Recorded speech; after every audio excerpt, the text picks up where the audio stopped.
The Senate was expecting to get a report from its contractors this week. Senate President Karen Fann said they only got a partial report. This is not the first setback for this whole process. If you remember, it was expected to yield a report within about 60 days, and that was when this began back in April. Senate President Karen Fann said that some of the contractors the Senate had hired were sick due to COVID-19, and it's not really clear at this point when the public will see a final product from this whole exercise. So what is happening? Why do you think it's been taking such a long time? That's been a good question. I think that's something that election officials will be looking for too.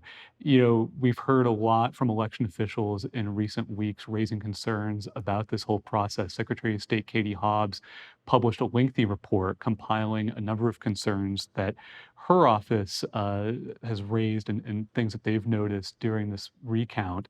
Things as simple as just the way ballots are being counted by the Senate's contractors.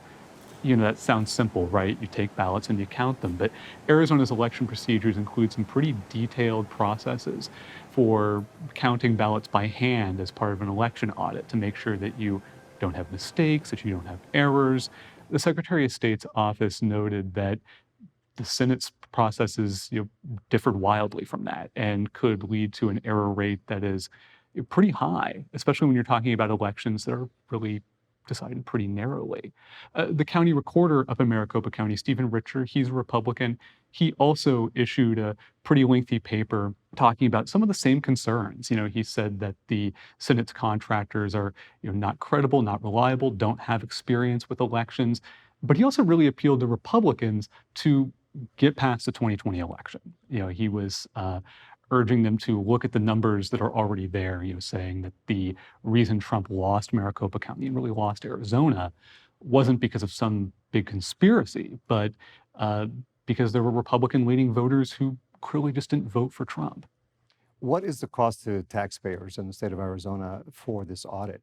Well, the Senate has agreed to pay its contractors $150,000.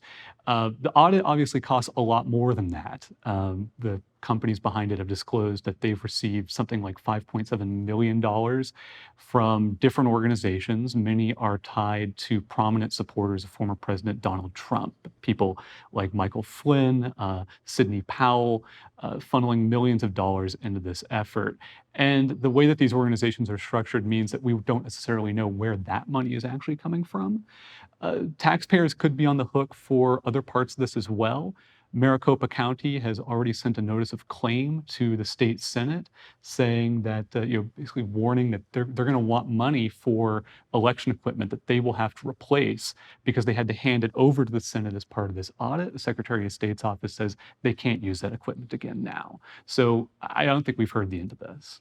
People in the past have accepted elections. Maybe there's been some arguments here and there, but what kind of a precedent does this set moving forward in upcoming elections, do you think? That's what really worries election officials that I've talked to, especially because we've seen Republican legislators from several other states come to Arizona during this process and look at it and want to take this idea back to their own states. You've seen lawmakers in Pennsylvania talk about having a review like this of their own. And election officials I've talked to, again, Democrats and Republicans, have said that what they really worry about is this undermining confidence in the election process and really opening the door to people not trusting, even their local election officials and not wanting to participate in the process. Andrew Oxford, thank you very much for joining us. Thanks.